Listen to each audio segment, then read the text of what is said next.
Bueno, muy buenas tardes a todos. Les doy la bienvenida a este taller teórico práctico de flexibilidad. Vamos a dar la primer conferencia de dos que vamos a hacer. Espero que hayan podido empezar a leer el material escrito. Muchas de las cosas del material escrito lo vamos a ver aquí en esta conferencia.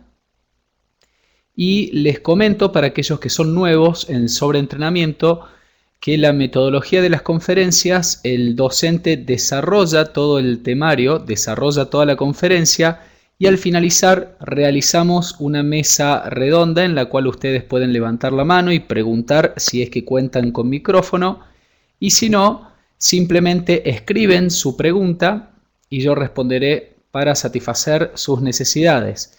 De todas maneras, les recuerdo que a partir del día miércoles siguiente se programarán 3 sesiones diarias para que ustedes puedan participar y hacer todas las preguntas que deseen una vez que hayan estudiado y leído este material, ¿sí? Muy bien, vamos a darle comienzo entonces a la flexibilidad. Vamos a tratar de hacer un abordaje desde el entrenamiento y desde el fitness, ¿sí? Sobre flexibilidad, para tratar de, una vez aprendido el temario, entendamos por qué en algunos deportes o en algunas circunstancias se pretenden lograr posiciones de tamaña envergadura, como la que vemos aquí en la foto, y podamos identificar, podamos diferenciar lo que significa verdaderamente el trabajo de esta importante capacidad. Para comenzar a hablar de flexibilidad tenemos que definirla y dentro de todas las definiciones que ustedes también podrán leer en el manuscrito, me quedo particularmente con la de Tucker en el 2004 en donde habla de la flexibilidad y la define como una capacidad para desplazar una articulación o una serie de articulaciones a través de una amplitud de movimiento completa u óptima, sin restricciones ni dolor, influenciada por músculos, tendones, ligamentos, estructuras óseas, tejido graso, piel y tejido conectivo asociado.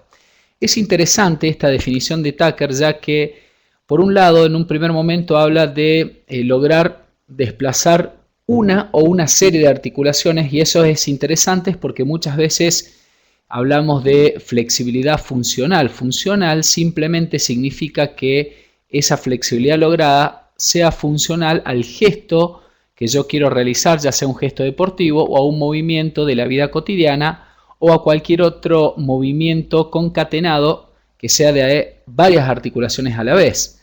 Y lo más importante acá también es completa u óptima. Óptima es la palabra más interesante porque no hablamos aquí de lograr una flexibilidad exagerada ni maximal, sino que simplemente hablamos de lograr la flexibilidad necesaria para esa articulación, para ese deporte, en una amplitud articular justa y necesaria para ese tipo de personas que estamos entrenando, ¿sí?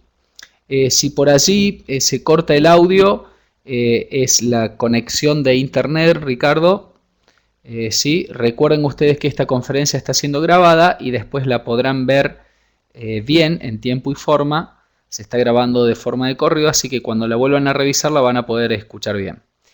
Bueno, otra definición muy interesante que acá quiero destacar, porque Magnusson en el 2010 a través de varias investigaciones expresa que la flexibilidad solo me permite, y esto es muy interesante y lo quiero remarcar y quiero que estén atentos a esto porque lo vamos a charlar muchas veces, es una postura, un postulado teórico de Magnusson, en donde él habla de que el entrenamiento de la flexibilidad solo me permite aumentar el umbral del dolor, con lo cual eso me permitiría ampliar mi rango de movimiento, ¿sí?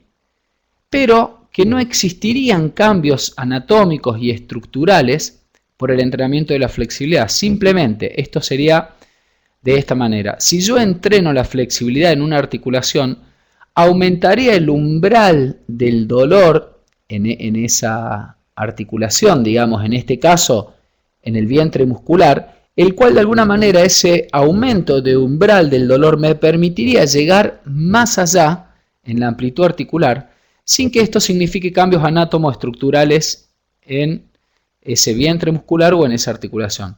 Es una definición interesante, ¿sí? Es algo a tener en cuenta que lo vamos a volver a retomar más adelante y en las distintas sesiones. Bien, durante muchos años se les ha atribuido ciertos beneficios al trabajo de la flexibilidad, a saber, aumento de la amplitud de movimiento en las articulaciones entrenadas, previniendo a futuros acortamientos, Davis en el 2005, disminución del daño muscular ocasionado por el ejercicio excéntrico, prevención de lesiones musculoesqueléticas. Cabe aclarar que en este aspecto no existe suficiente evidencia científica, ahora lo vamos a revisar, aumento de la relajación muscular como base para un movimiento más fluido y disminución de la hipomovilidad. Vamos a tratar de identificar, porque recuerden que estos beneficios son los que se les ha atribuido a la flexibilidad a lo largo de los años, ¿sí? Vamos a tratar de mostrar con evidencia científica lo que podemos atribuirle verdaderamente a la flexibilidad o lo que no, lo que sigue siendo una simple hipótesis o una simple mitología. En esta investigación de Che-Sui Chen, en el 2010, publicada en la Medicine and Science, se verificaron de alguna manera los efectos del trabajo del entrenamiento de la flexibilidad luego de realizar ejercicios excéntricos, ¿sí? Y analizar el dolor o el daño muscular a través de estos ejercicios excéntricos y qué impacto tenía la flexibilidad en estos músculos entrenados de manera excéntrica. Por ejemplo, como ustedes pueden ver en la figura número 1, como ustedes pueden ver aquí, que estoy mostrando con la flecha, en el gráfico de arriba, en el gráfico A, estos son los niveles de creatinquinasa. Fíjense los circulitos de color blanco, es el grupo control, el grupo que no entrenó flexibilidad. Los cuadrados negros son los grupos que entrenaron estiramientos, ¿sí? Métodos simples de estiramientos estáticos, y los triangulitos son el grupo que entrenó también estiramientos, pero con técnicas de FNP, de propiocepción neuromuscular, facilitación, neuromuscular propioceptiva. Fíjense cómo los grupos que entrenaron la flexibilidad disminuyeron los niveles de creatinquinasa. Recuerden ustedes que la creatinquinasa es un marcador bioquímico del daño muscular. Disminuyeron los niveles a diferencia del grupo control que no realizó trabajos de flexibilidad. Esto nos puede dar un parámetro de que el estiramiento podría ayudar de alguna manera a disminuir los niveles de creatinquinasa, ¿sí? Independientemente del método que usemos, la FNP o el estiramiento estático convencional. Asimismo, los niveles de mioglobina, las concentraciones de mioglobina, fíjense cómo también fueron menores en el grupo que estiró, que entrenó la flexibilidad. Y por último, la percepción del dolor muscular, ¿sí? La percepción del daño muscular fue menor en el grupo que entrenó la flexibilidad con respecto al grupo que no la entrenó. Sin embargo, en el 2004, luego de una revisión de la literatura científica, una sistemática revisión acerca del impacto de los estiramientos en las lesiones musculares, Tucker determina o infiere que luego de toda esta revisión no encuentra evidencia suficiente para determinar que la flexibilidad sea un causante de la disminución de las lesiones. Asimismo, Chrysomalis, haciendo una investigación, una publicación en la Journal Strength Conditional Research en el 2009 acerca de la relación entre la fuerza y la flexibilidad de aductores y el riesgo lesional, encuentra cierta correlación entre estas variables y el riesgo a lesión de esa zona. Sin embargo, concluyen que faltan estudios al respecto para determinar cuál de las dos variables es más influyente en el riesgo lesional de esta zona, ¿sí? Entonces, vamos a la diapositiva anterior, Podríamos decir hasta aquí, en base a la revisión de la literatura científica, de que no existe evidencia suficiente de que la flexibilidad me podría llegar a disminuir el riesgo lesional, lo cual no significa que no deba entrenar la flexibilidad, simplemente que no existe una relación directa. El ser más flexible no va a promocionar que yo me lesione menos, como muchos años tal vez hemos escuchado. Muchas veces nuestros entrenadores nos repetían hasta el hartazgo de que si estirábamos disminuíamos el riesgo de lesión. Bueno, esto parece ser de que no es tan así. Ahora bien, ¿cuál sería la pregunta? ¿Debemos estirar? ¿No debemos estirar? Bueno, vamos a tratar de dilucidarlo más adelante, ya que existe evidencia suficiente acerca de qué tipo de estiramiento y de entrenamiento de la flexibilidad sería más conveniente dependiendo del deporte que realicemos o en el lugar que nos situemos como entrenados, si fitness o deportistas. Otra mitología u otra hipótesis que se ha escuchado durante mucho tiempo es que la flexibilidad me permitía de alguna manera ahorrar energía porque de alguna manera me permitía realizar una mejor técnica de carrera, lo cual en esta investigación de Wilson, publicada también en la Journal of Strength Conditional Research en el 2010, acerca de dos grupos, una comparación de dos grupos, un grupo que estiró, que hizo estiramiento y otro grupo que no hizo estiramiento. Como una primera medida midieron la distancia recorrida entre estos dos grupos y fíjense ustedes que los grupos que no estiraron en 30 minutos recorrieron una mayor distancia que el grupo que estiró, que estiraron. En esta misma investigación se midieron las kilocalorías gastadas entre el grupo que estiró y el grupo que no estiró. Y fíjense ustedes que el grupo que estiró gastó mayor cantidad de kilocalorías que el grupo que no estiró. Entonces, contradictoriamente a lo que tal vez en algún momento pensábamos, que la flexibilidad, el estiramiento estático de alguna manera me favorecería la carrera, bueno, aquí vemos lo contrario. Aquí vemos que el estirar previo a una carrera me aumenta el costo energético de esa carrera y también me disminuye la distancia recorrida en un determinado tiempo. Con lo cual uno podría inferir que si esa carrera es una competencia, supongamos una maratón o media maratón o cualquier tipo de competencia en la cual yo ponga en juego alguna medalla, no sería conveniente los estiramientos estáticos, porque fíjense que, como marca aquí el título de la investigación, los estiramientos fueron estáticos. No sería tal vez conveniente estiramientos estáticos previos a una carrera. Sin embargo, podríamos decir que en el fitness no tendría grandes inferencias el estiramiento estático previo a una carrera, ya que en este caso tal vez el objetivo sea aumentar el costo energético de esa misma carrera, no competir y no realizar más cantidad de metros o realizar menor costo energético, ¿sí? Esa es la inferencia que podríamos hacer en base a esta investigación. Vamos a analizar un poco ahora, a recordar más bien la estructura muscular.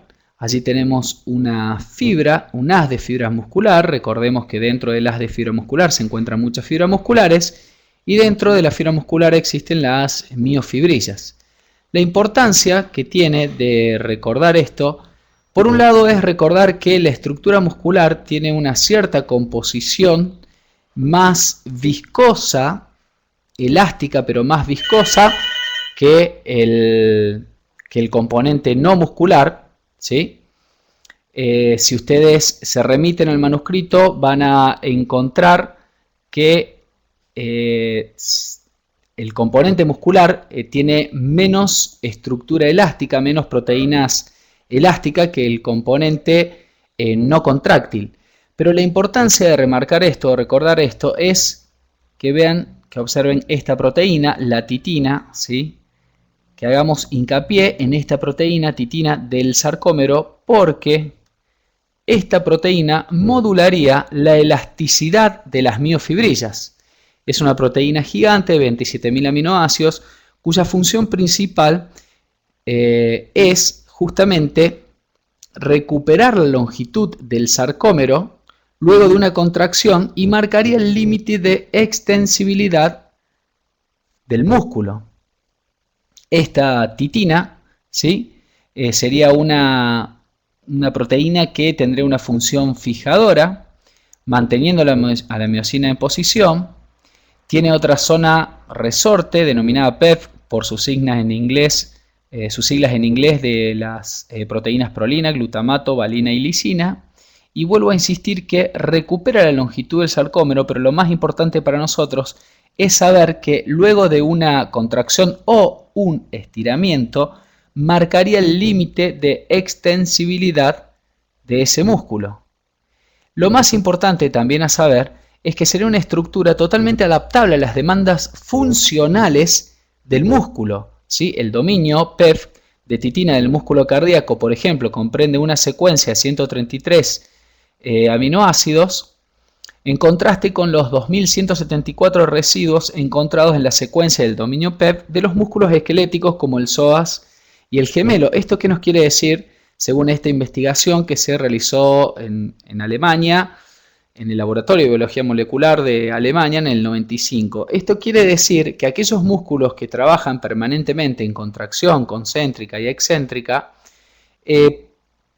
poseen mayor cantidad de esta proteína porque esta proteína es totalmente adaptable al trabajo fundamentalmente excéntrico y el trabajo concéntrico, al trabajo muscular y a los estiramientos también. Ahora bien, la pregunta sería, ¿es adaptable al estiramiento de la proteína o a la contracción excéntrica de amplitud articular maximal, al trabajo excéntrico? La respuesta no es concreta, digamos, no tenemos una respuesta concreta, pero sí podemos decir que podríamos pensar de que esta proteína sería adaptable a los dos tipos de trabajo, ¿sí? Bien, algunas consideraciones importantísimas de esta misma investigación. El ejercicio excéntrico es disparador de mediadores inflamatorios y factores de crecimiento, produciendo alteraciones de la sustancia fundamental y aumentando la síntesis de colágeno en relación al tamaño y número de fibrillas. Pero es muy delgada, y esto quiero remarcarlo, es muy delgada la línea divisoria entre la fuerza que estimula una respuesta celular favorable y aquella que desencadena una respuesta que deteriora las estructuras colágenas. Entonces vuelvo a hacerme la pregunta, ¿el trabajo excéntrico es disparador, es estimulador de la titina? Sí, es disparador y es estimulador de titina, pero existe una línea muy delgada la cual puede llegar a ocasionar o desencadenar una respuesta que deteriore las estructuras colágenas. ¿El estiramiento es desencadenante? No lo sabemos hasta ahora, pero pensamos de que sí, de que también es un buen estímulo para la proteína titina, ¿sí? Bien, pasamos ahora a recordar un poco la estructura del tendón. Esto, a diferencia del músculo, es una estructura con mayor cantidad de proteínas elásticas, ¿sí? Fíjense ustedes que es una estructura parecida. Tenemos el tendón, tenemos un haz de fibra terciario de tendón, un haz de fibra secundario denominado fascículo y un haz de fibra primario del tendón denominado subfascículo, que desde allí se desprenden las fibras de colágeno y la fibrilla de colágeno. Si observáramos una fibrilla de colágeno, como vemos en esta figura, ¿sí? Si observamos la fibrilla de colágeno, podríamos decir que estaría compuesta por una especie de triple hélice enlazada con una característica que es fundamental a la hora de pensar en estas estructuras, que es que contienen gran cantidad de proteína elastina, con lo cual lo hace un tejido sumamente elástico. La diferencia entre los tejidos elásticos y los tejidos viscosos, recordemos que toda la estructura muscular, como Yo les pido por favor que se remitan al manuscrito porque recordamos que toda la estructura muscular es viscoelástica. Una estructura viscosa es una propiedad la cual es más maleable, podríamos decir, es más deformable, y una estructura elástica es aquella estructura que posee mayor cantidad de proteínas elásticas, las cuales también son deformables, pero recuperan rápidamente su longitud natural gracias a este componente elástico. Toda la estructura muscular tendinosa es viscoelástica. Lo que sucede es que, por ejemplo, en la parte muscular tenemos menores componentes elásticos y más componentes viscosos, y en la parte tendinosa o en las partes de envoltorios, endo, peri y epimicio tenemos mayores, o en la parte ligamentaria, mayores estructuras elásticas y menores estructuras viscosas, lo cual de alguna manera nos dice de que el estiramiento es distinto, como vemos en esta diapositiva. Una estructura contráctil, la estructura viscosa, es mucho más extensible que una estructura ligamentaria, que una estructura elástica, ¿sí? Entonces, a la hora de estirar cualquier músculo, debemos tener en cuenta y debemos comprender cómo está compuesto, cómo es su estructura, qué cantidad de ligamentos, qué cantidad de estructura tendinosa y ligamentos tiene ese músculo, porque va a ser más fácil o más difícil de formar esa estructura muscular si posee, por ejemplo, aquellos músculos multipenados, ¿sí? O si posee estructuras, mayor cantidad de estructuras ligamentarias, como ocurre en la columna. Muchas veces, vamos a ver más adelante, intentamos corregir algún problema postural solamente con estiramientos estáticos en un músculo postural, en un músculo de la parte posterior del tronco, de la columna, sabiendo de que esta estructura es sumamente difícil ocasionar alguna modificación por su gran componente ligamentario, por su gran estructura ligamentaria que tiene la columna. Ya lo vamos a ver más adelante. Lo que quería referirme en base a esto que estamos viendo es que cada vez que empecemos un estiramiento, cada vez que nosotros estiramos cualquier tipo de músculo, existe una primera fase elástica, ¿sí?, la cual algunos autores denominan fase de reorganización molecular, ¿sí? Luego existe una pequeña fase plástica, la cual difícilmente aquellas estructuras tendinosas y ligamentosas entren en esta fase plástica, ¿sí? En donde aquí podríamos decir que en esta fase plástica sí podríamos lograr una pequeña deformación de esta estructura, pero esta línea delgada que divide la fase plástica, si se excede en la fase plástica, si se excede en el estiramiento en esta fase plástica, podemos llegar a la fase de ruptura, ¿sí? ¿Qué sucede con tendones y ligamentos? Bueno, se llega a esta fase de ruptura, se excede la fase plástica en un movimiento exagerado. Difícilmente podamos nosotros lograr una fase de ruptura en un tendón, en un ligamento, con una simple manipulación o con un simple trabajo de flexibilidad. Esto sucede solamente en aquellas esguince, cuando esa estructura articular, por ejemplo, se dobla por un evento inesperado de manera exagerada, entonces allí sí se podría llegar a una fase de ruptura. Pero no ocurre lo mismo con el vientre muscular, en donde tal vez sí se puede llegar a una fase de ruptura con un estiramiento exagerado. ¿Cómo podríamos observarla o tener sensación de esto?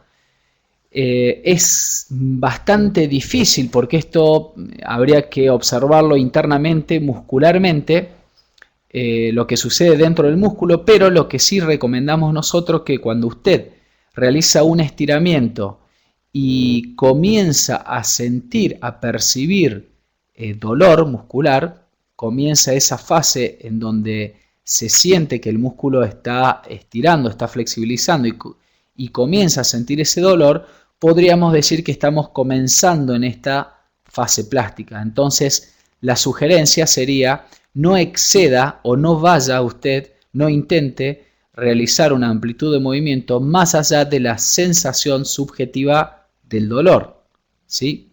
Esa sería la idea principal. Vamos a hablar un poco ahora de los reflejos implicados en los trabajos de flexibilidad, implicados en algunas maniobras como son la facilitación neuromuscular propioceptiva que veremos más adelante. Aquí tenemos un reflejo que es el reflejo miotático. Aquí lo que estoy marcando con la flecha es el uso neuromuscular. Un uso neuromuscular es un conjunto de fibras, entre 3 y 12 fibras, las cuales en su parte central no tienen estructura contráctil como una fibra común, no tienen sarcómeros, sino que tienen un receptor primario o ánulo espiral, el cual cuando ese receptor recibe un estímulo de estiramiento, envía por una fibra nerviosa, por una neurona, envía información hacia la médula porque es una vía refleja. Allí en la médula se subdivide, una información va hacia arriba a avisar o determinar de alguna manera, explicar lo que ha sucedido a las bases del cerebro, pero otra vía va rápidamente, vuelve hacia el músculo provocando una contracción muscular, ¿sí? Es un reflejo monosináptico porque tiene una sinapsis, ¿sí? Pero vuelvo a insistir, cuando este receptor primario o ánulo espiral se estimula, envía esa orden hacia la médula, vuelve desde la médula al mismo músculo y ofrece una respuesta de contracción muscular. ¿Por qué es importante saber esto? Porque este estímulo sobre el receptor primario o ánulo espiral se fomenta con estiramientos, ya sea de todo el vientre muscular, un estiramiento de todo el vientre muscular, o un estiramiento de sus extremos del uso neuromuscular, que esto se realiza, la contracción de sus extremos, lo cual provoca un estiramiento del vientre, y esta contracción de los extremos del uso neuromuscular es provocada vía refleja por una motoneurona denominada motoneurona gamma, que es controlada por las bases del cerebro, lo cual nosotros no tenemos un control sobre esta contracción de los extremos del uso neuromuscular, el cual pueda llegar a desencadenar una respuesta de contracción. Pero si nosotros podemos ejecutar un estiramiento, de hecho cuando ejecutamos un estiramiento con trabajos de flexibilidad, vuelvo a insistir en esta vía, en este reflejo motor, el cual provoca en todo el vientre muscular una contracción. Y ustedes se estarán preguntando, entonces, ¿por qué estiro si en realidad yo quiero provocar una relajación muscular, o por qué se relaja el músculo luego de un estiramiento? Porque luego de un tiempo que actúa este reflejo miotático, comienza a actuar un reflejo que está aquí en la unión músculo-tendinosa, denominado órgano tendinoso de Golgi. Ahora lo vamos a ver, ¿sí? Aquí está el reflejo en la unión miotendinosa, denominado órgano tendinoso de Golgi, que este reflejo sí me provoca una relajación muscular. Es un reflejo de protección.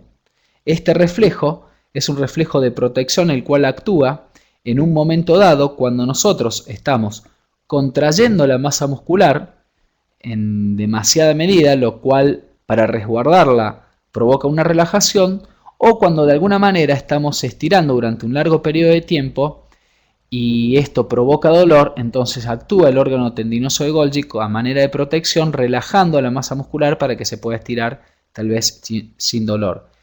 De aquí tal vez haya que recordar la definición que dimos al principio, lo que hablaba Magnusson a través de ciertas investigaciones acerca del aumento del umbral del dolor, y en sus hipótesis Magnusson manifiesta de que podría interferir o podría tener una inferencia bastante importante el órgano tendinoso de Golgi en esta cuestión de elevar el umbral del dolor para poder estirar en mayor medida.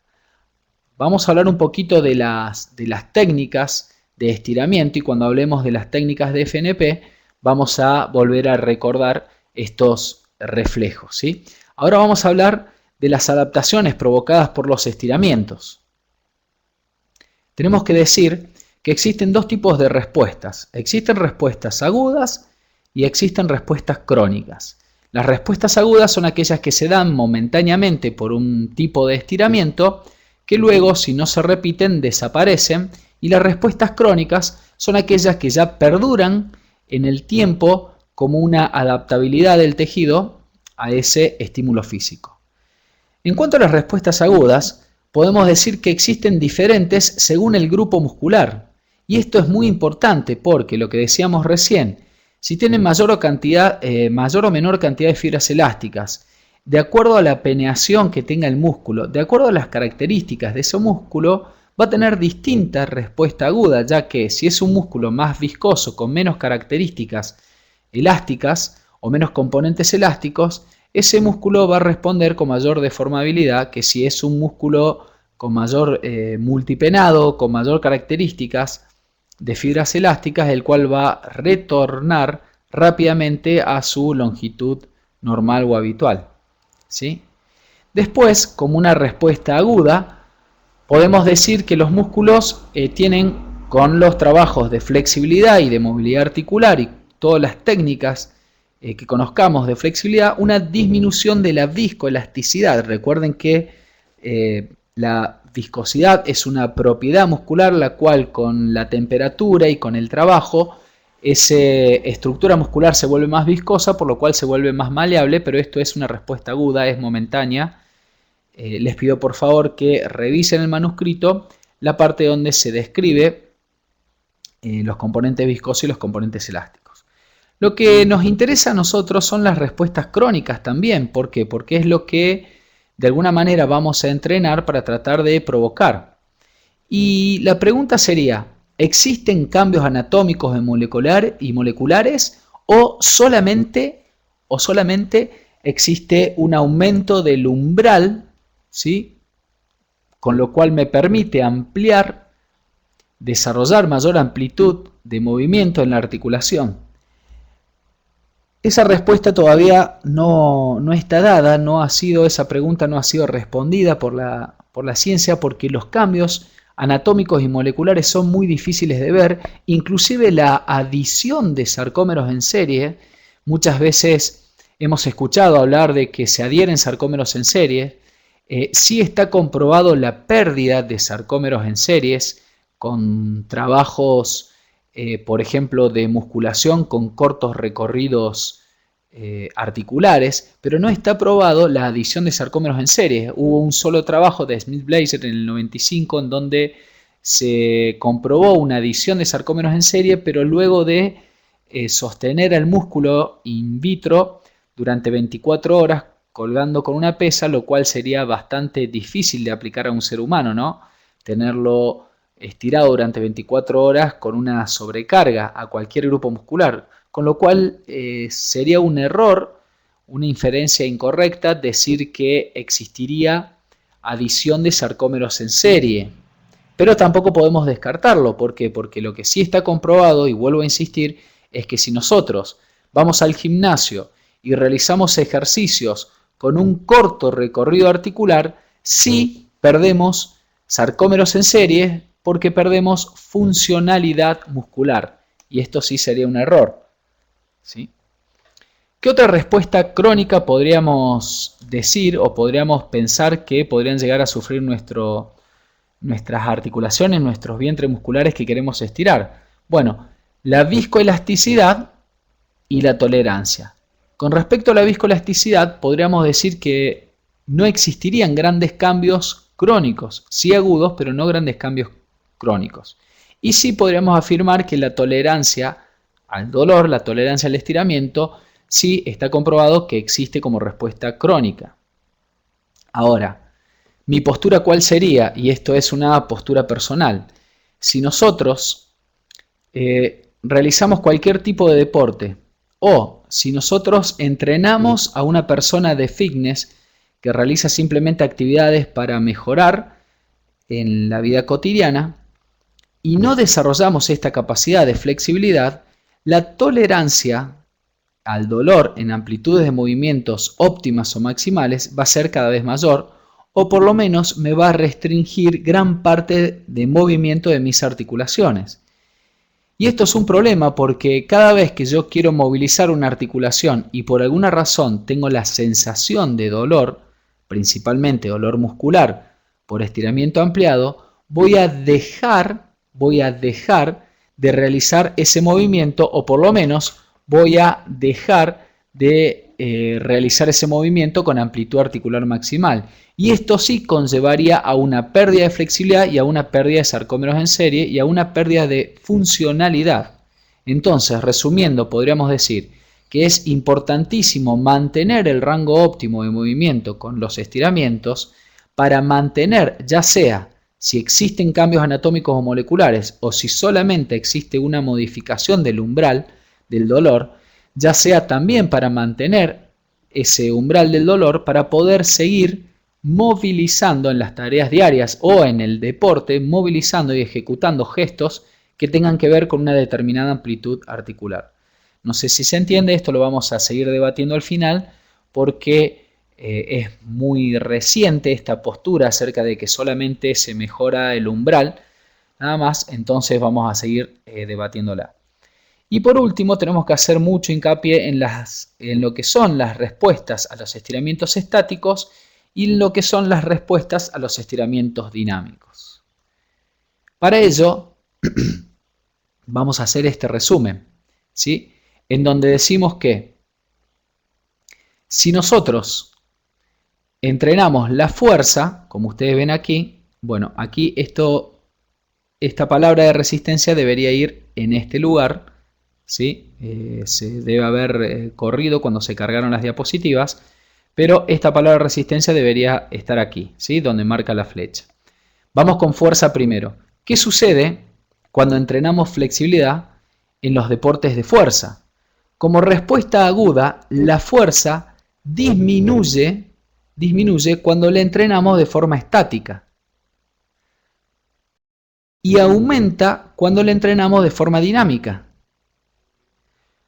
Como respuesta crónica, el entrenamiento de la flexibilidad en la fuerza no podríamos decir qué inferencias tiene. Con respecto a la potencia, pasa exactamente lo mismo. Cuando estiramos de forma estática, disminuye, y cuando estiramos de forma dinámica, aumenta.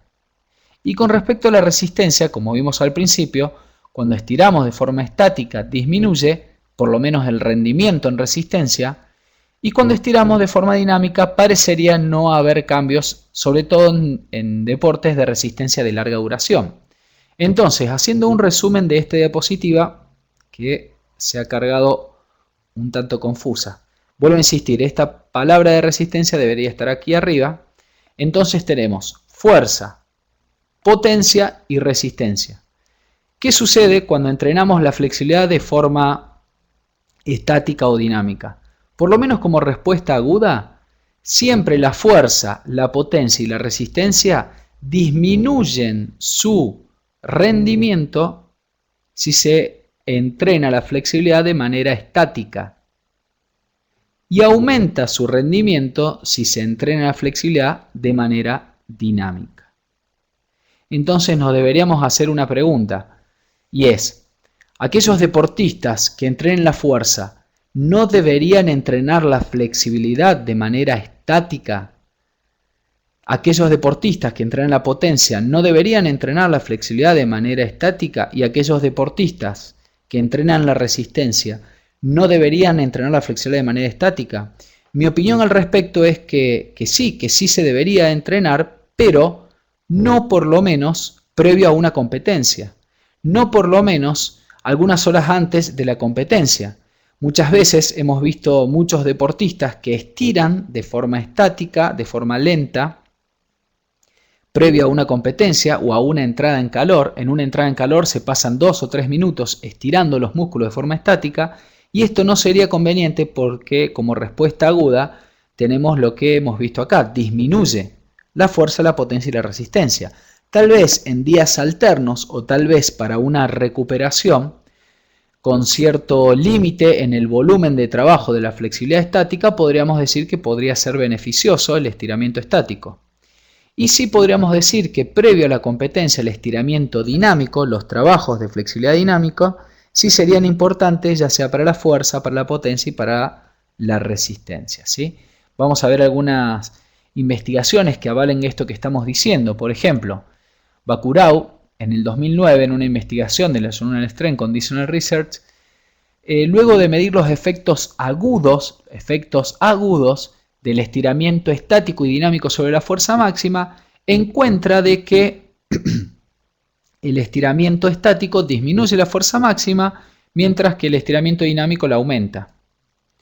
Wolstenholme, en el 2006, encuentra que el estiramiento balístico, el estiramiento dinámico, podría llegar a beneficiar el salto vertical.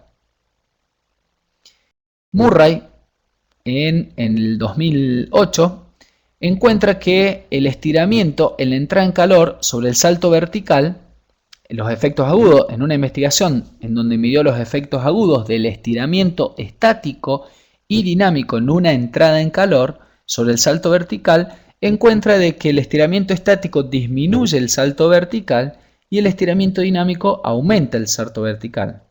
Y por último, en otra investigación de Hunter en el 2002, midiendo los efectos del entrenamiento de la potencia y la flexibilidad, también en el salto vertical y en la técnica del salto vertical, encuentra diferencias significativas entre los estiramientos estáticos y los estiramientos dinámicos, ¿sí?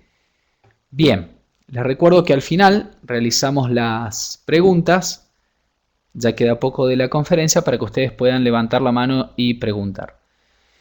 Vamos a ir terminando esta charla hablando de los factores que influencian la amplitud de movimiento y cómo son la edad, ¿sí?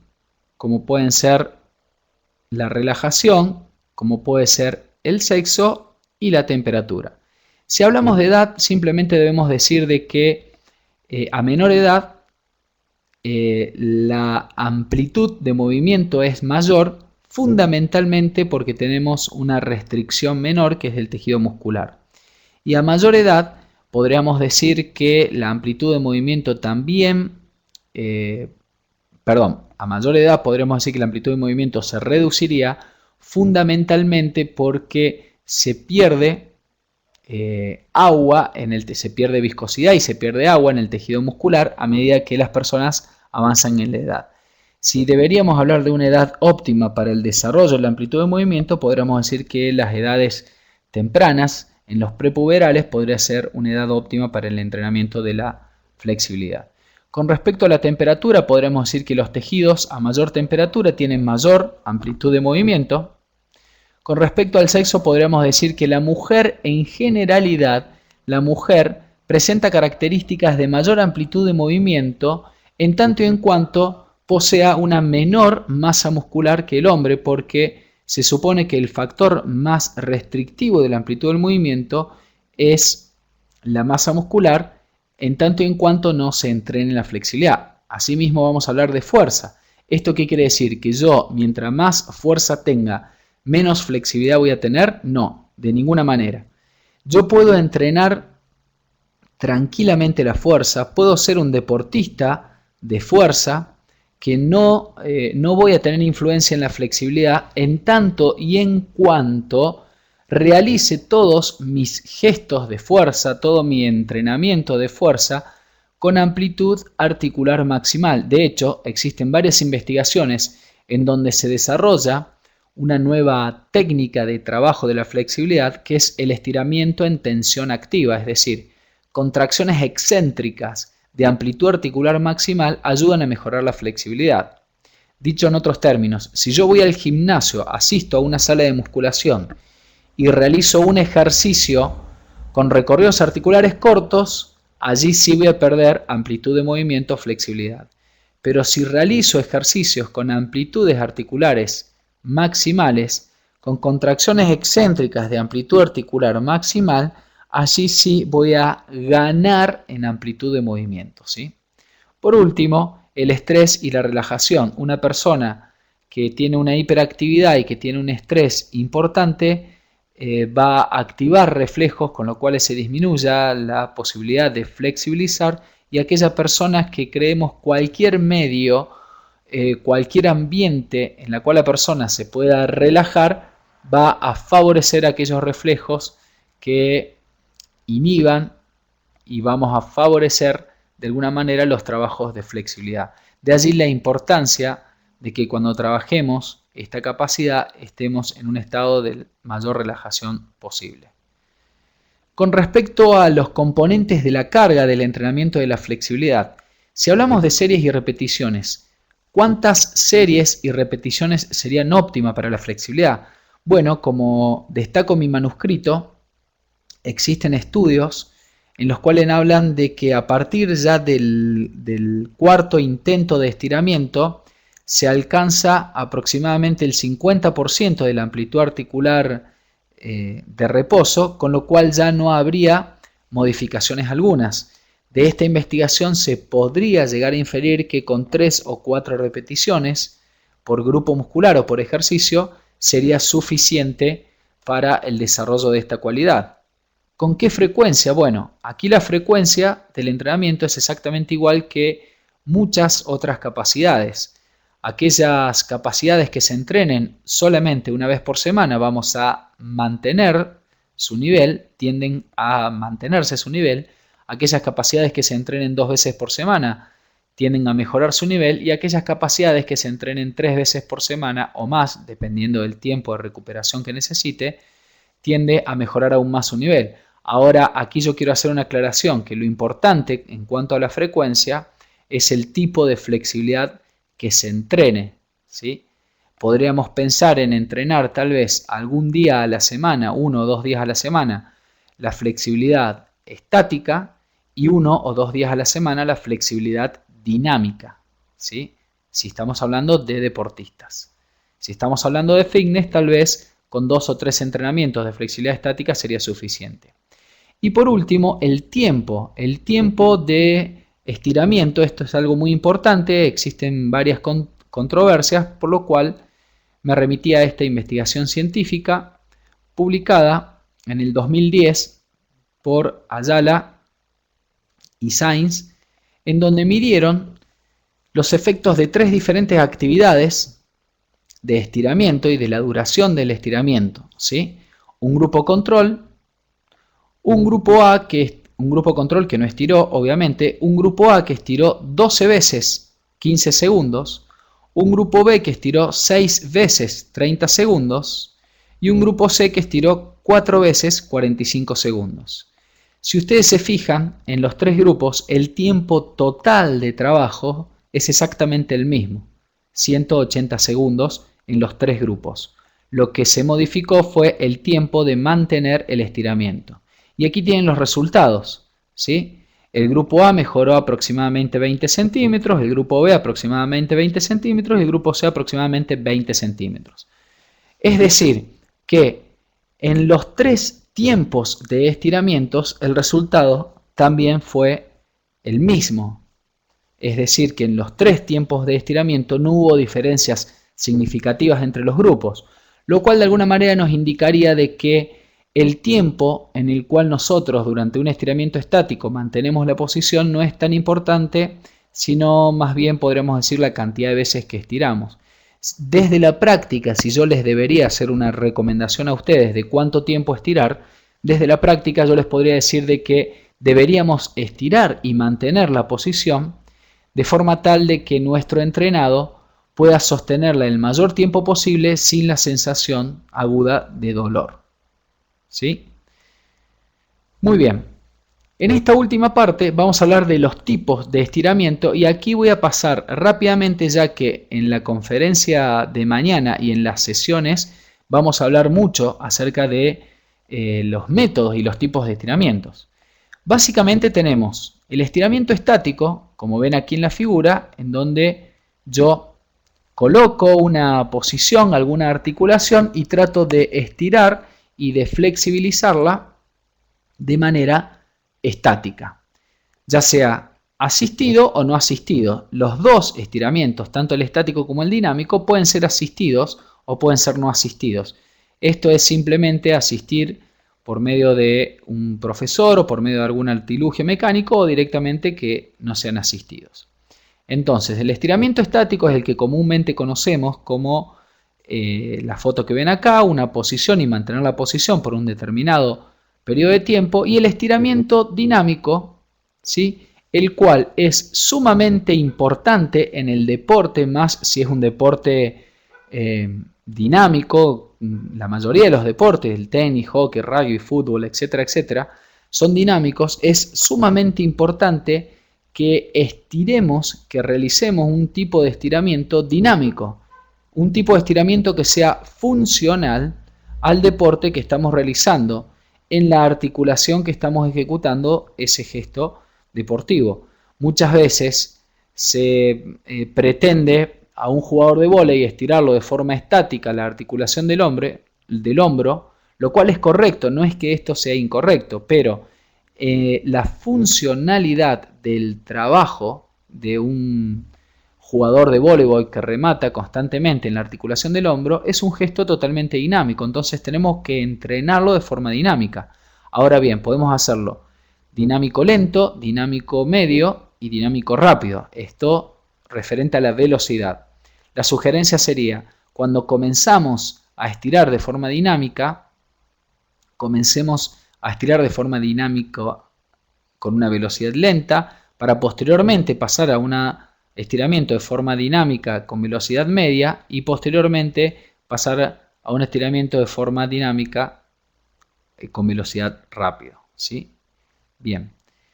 Respecto a las técnicas de FNP, de facilitación neuromuscular propioceptiva, se pueden referir al manuscrito para conocer las distintas técnicas, pero básicamente son técnicas que de alguna manera manipulan o utilizan los reflejos que hemos descritos y alguno más, como por ejemplo el órgano tendinoso de Golgi, el masaje tendinoso para estimular el órgano tendinoso de Golgi, que este provoque relajación.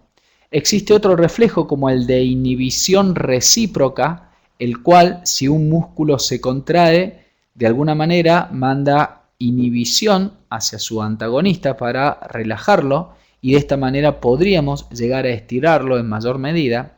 Todas estas manipulaciones reflejas, utilización de reflejos para relajar una masa muscular, se dan en lo que se llama FNP, facilitación neuromuscular propioceptiva. Cabe recordar que estas técnicas de FNP fueron utilizadas por Kabat en su comienzo para rehabilitación en fisioterapia en personas que prácticamente no podían mover alguno de sus miembros o no podrían mover un músculo, entonces utilizaban distintas técnicas de FNP para estimulación. Luego fueron utilizadas para el deporte, pero cabe aclarar que naturalmente estos reflejos son reflejos de protección. Están en el organismo para proteger al organismo, y particularmente no estoy tan de acuerdo en manipular todos estos reflejos para lograr mayor amplitud articular, ya que se podría lograr esta amplitud articular con otros mecanismos de relajación, como por ejemplo crear un ambiente o distintas técnicas en la cual el paciente, el alumno, se pueda relajar para lograr mayor amplitud de movimiento. Asimismo, en los deportistas, en donde es fundamental que trabajemos la flexibilidad de manera funcional, la flexibilidad de manera específica, acorde al deporte, ¿sí?, estas técnicas no serían tan útiles para utilizar. Y por último, lo más importante, lo que más está en boca de todos últimamente, que son los estiramientos en tensión activa. Este tipo de estiramientos simplemente intenta contraer la masa muscular a la vez que estamos estirando, es decir, tratar de estirar un vientre muscular cualquiera sea, y a la vez que estamos estirando, contraer ese vientre muscular, pero en lo que se conoce como contracción excéntrica. Para explicarlo de otra manera muy fácil, cuando usted asiste a un gimnasio y realiza el movimiento, cualquier movimiento que sea, de cualquier articulación, de cualquier núcleo articular, de manera excéntrica, allí está haciendo un estiramiento en tensión activa. Esto es exactamente lo mismo Lo que sucede es que más específico sobre lo que se quiere trabajar. Por ejemplo, si se quiere trabajar sobre isquios tibiales, por ejemplo, en el momento en que yo estoy estirando los isquios tibiales, trato de contraer ese grupo muscular levemente, una contracción submaximal, de contraer el isquio tibial a la vez que lo estoy estirando. Esos son los estiramientos en tensión activa. ¿Por qué son importantes y por qué están en boca de todos? Porque de alguna manera comprometería en mayor medida al tejido contráctil y de alguna manera le daría mayor funcionalidad al grupo muscular, ya que comprometería, vuelvo a insistir, al tejido contráctil, a los sarcómeros y a la titina, a la proteína que hemos visto en la mitad de la charla, lo cual es fundamental en los trabajos de estiramiento. Entonces, como corolario final acerca de este método, simplemente recomendamos, por ejemplo, en el fitness, que las personas realicen en una primera medida movimientos en el gimnasio, en la sala de musculación, de amplitud articular maximal. ¿Sí? Bien. Para ir cerrando, quiero recordarles que, ya que hablé del estiramiento en tensión activa, sería muy efectivo, por ejemplo, en los trabajos posturales, en los trabajos de gimnasia correctiva, ya que la estructura de la columna es una estructura extremadamente ligamentaria, llena de ligamentos y de proteínas y de estructuras con gran proteínas elásticas, las cuales sería en vano estirar de forma estática para lograr una amplitud articular, ya que por su gran componente de fibras elásticas retomaría su amplitud normal, lo cual no significa que no debemos estirar de forma estática los grupos musculares de la columna, pero sí significa que difícilmente logremos una mayor amplitud articular o logremos una modificación en la amplitud articular en este sector por el gran componente de la estructura elástica. Lo que sí recomendamos en los trabajos de gimnasia correctiva, por ejemplo, es el estiramiento en tensión activa. Fundamental comprometer el tejido contráctil en este tipo de estiramientos. Bueno, última diapositiva. Cierro esta primera conferencia con algunas preguntas a la hora de planificar. Y por ejemplo, cuando nosotros debemos entrenar o queremos entrenar la flexibilidad en un deportista o en una persona de fitness, debemos preguntarnos ¿cuáles son los factores que limitan la amplitud de movimiento en esta articulación y para este movimiento? Porque, por ejemplo, si nosotros queremos realizar la pose que vimos en la primera fotografía, en donde existen factores estructurales que inhiben esa posibilidad de movimiento, bueno, así estamos bastante complicados justamente para lograr amplitud de movimiento. ¿Sí? Debemos identificar si son factores musculares los que inhiben esa posibilidad de amplitud de movimiento. Como segunda medida, y esto es lo más importante, ¿qué necesidad tiene esa persona de amplitud de movimiento y de qué manera se da esa amplitud de movimiento? ¿Es una necesidad estática? ¿Es una necesidad dinámica de amplitud de movimiento? ¿Sí? ¿Qué rango de movimiento necesita esa persona? Si hablamos de un deportista, bueno, buscar el rango óptimo, no el rango maximal. En un futbolista no es necesario que tenga una abertura de piernas a 180 grados, por ejemplo. Sí, tal vez en una gimnasta. ¿Y cómo se da este tipo de flexibilidad? Y bueno, es muy probable que en un voleibolista o en un futbolista se dé de forma dinámica y no de forma estática. Bueno, todo esto es lo que tenemos que analizar a la hora de planificar esta importante capacidad. Y por último, bueno, ¿cuáles son los métodos y las técnicas más adecuadas para cada resistencia en particular? ¿Sí? Como dije recién, aquellas resistencias, aquellos grupos musculares, aquellas zonas que padezcan de o que contengan estructura más bien elástica, deberíamos elegir técnicas de estiramiento en tensión activa, técnicas que involucren ejercicios dinámicos porque son más específicos para esa articulación. Bueno, muy bien, les doy entonces las muchas gracias por su atención a esta primera conferencia. Vamos a pasar ahora a la mesa redonda para que ustedes puedan hacer preguntas. Y quisiera saber, tanto Alberto, Bruno, Enrique, Jonathan, Mónica, Pablo y Santiago, si han podido escuchar bien la conferencia.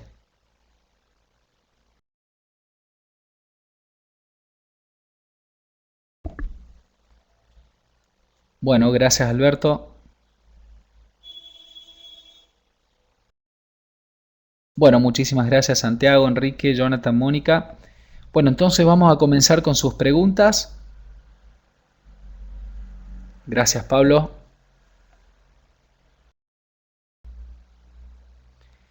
Les pido por favor que vuelvan a escucharla. Esta conferencia va a estar grabada seguramente en el día de mañana, ya estará subido en el material para compartir, para que puedan anotar preguntas, para que puedan identificar factores importantes que tengan que ver con temas específicos, para que podamos debatirlos en las distintas sesiones, ¿sí?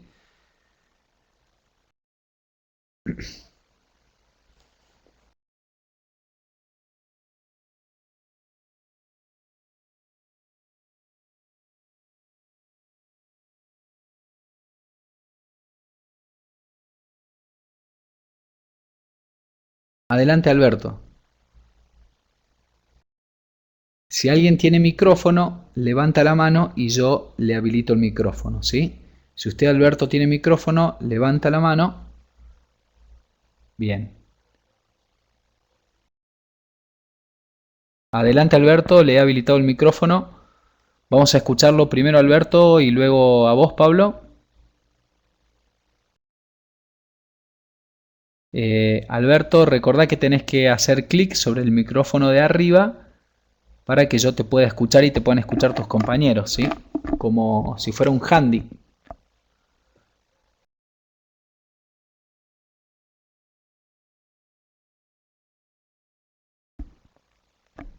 No te escucho, Alberto. Sobre el micrófono que está arriba, tenés habilitado el micrófono. Sobre el micrófono que está arriba tenés que hacer clic para poderte escuchar. Mientras tanto, lo activo a Pablo. Adelante, Pablo, con tu pregunta hasta que Alberto pueda.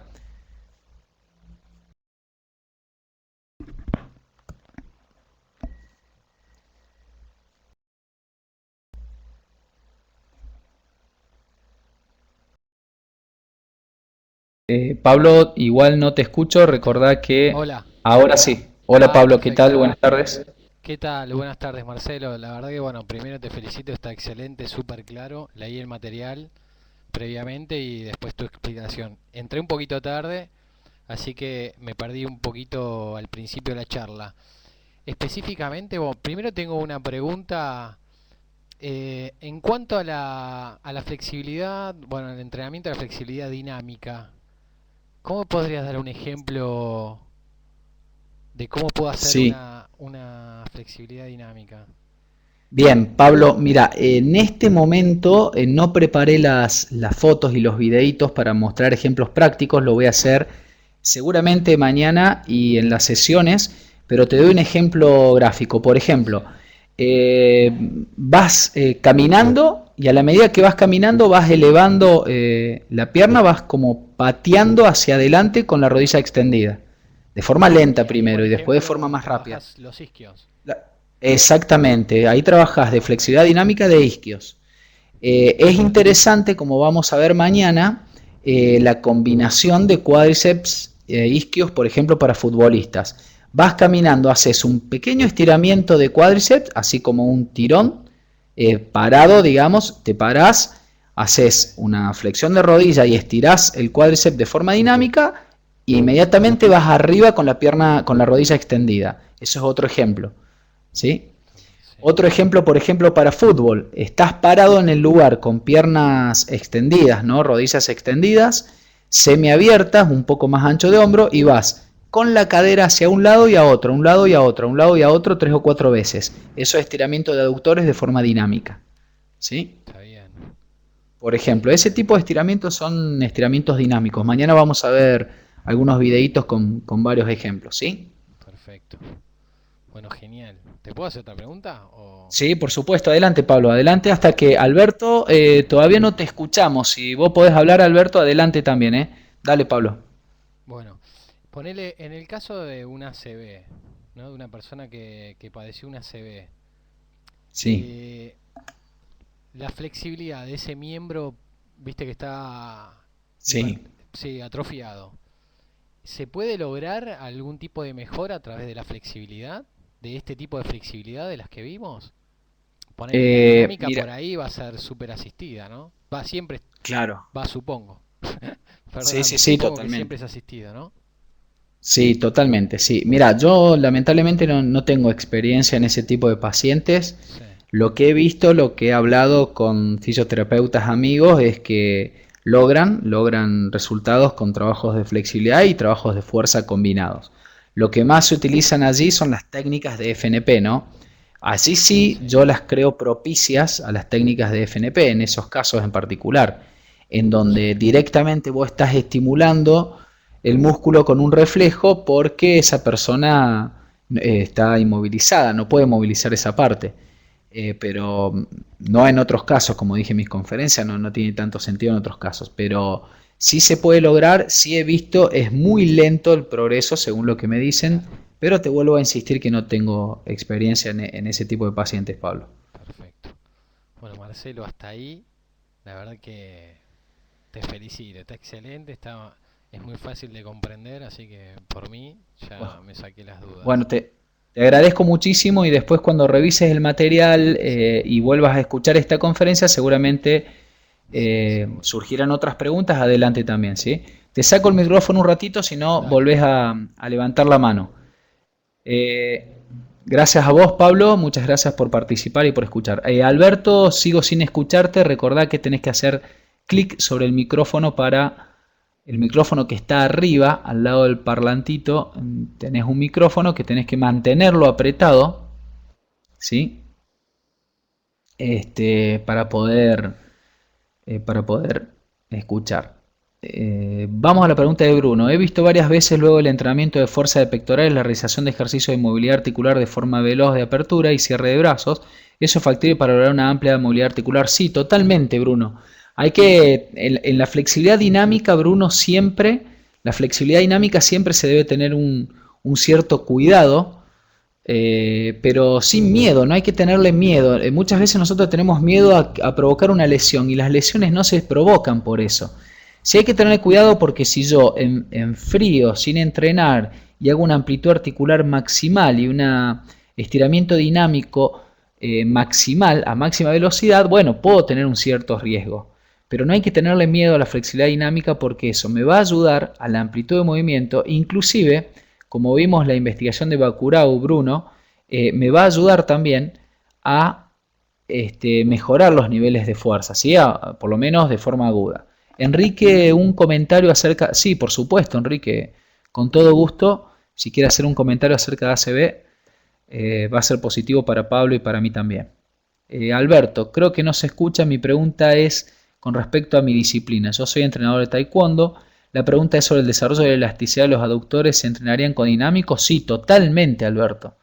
Fundamental el estiramiento dinámico. Yo también estiraría de forma estática, pero es fundamental el estiramiento dinámico de aductores. Inclusive, Alberto, le doy una sugerencia.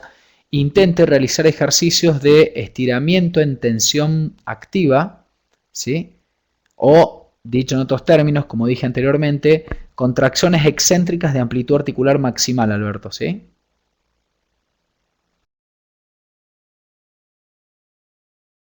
Bien, qué lástima, Enrique no tiene micrófono. Bueno, si puede escribirnos algo, Enrique, con todo gusto compartir acerca del ACB.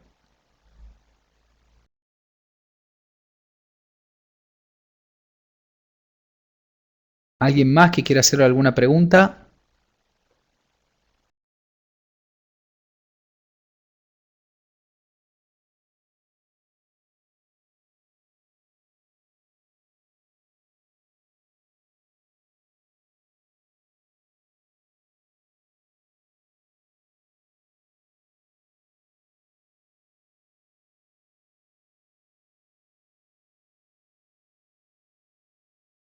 Claro, bien Enrique, sí.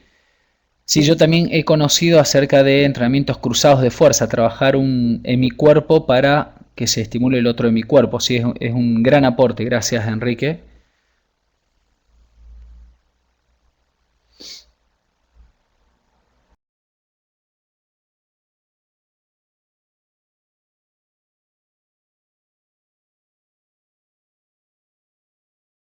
Y Alberto, en una estimación aproximada 20% estático, 40 dinámico y 40 de contracción.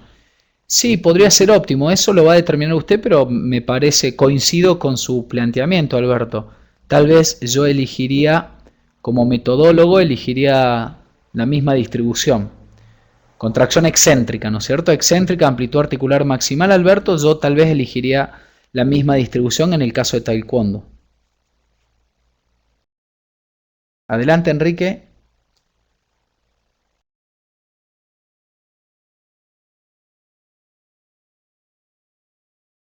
Pregunta, una persona con hiperflexibilidad, probablemente por hipotonicidad, ¿sí? ¿Qué tan recomendable es realizar flexibilidad después de cada sesión de entrenamiento de fuerza? Yo no realizaría flexibilidad, Enrique, en una persona con hipotonicidad. No sería, hay que entender algo, no sería contraindicado porque, digamos, el trabajo de flexibilidad no aumentaría la hipotonicidad. Eso es un error creer que un músculo porque se estire o se flexibilice se va a volver hipotónico. ¿Sí? De ninguna manera, eso es un error creerlo.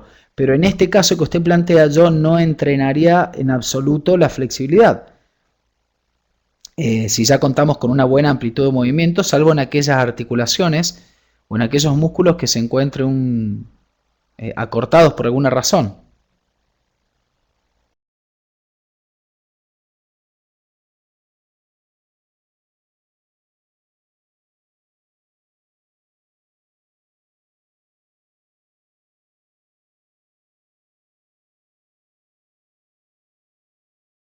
Bien, gracias. Gracias, Enrique. ¿Alguna pregunta más? Alberto, Bruno, Mónica, Santiago.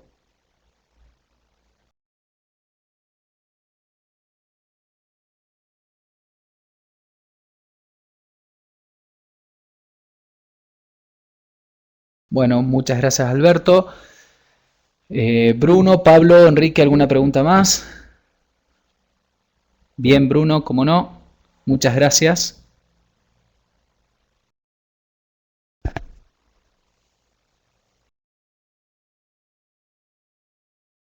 Bueno, entonces les doy las muchas gracias por haber participado en esta primera conferencia. Mañana veremos alguna un tanto más práctica. Y recuerden por favor de volver a escuchar esta conferencia y leer el material y así participamos a partir del miércoles que viene de todas las sesiones, ¿sí? Les envío un saludo muy cordial a todos. Muchas gracias, Santiago. Hasta mañana. Muchísimas gracias a todos por participar y nos veremos entonces. Un abrazo a la distancia. Gracias, Pablo, también, ¿eh?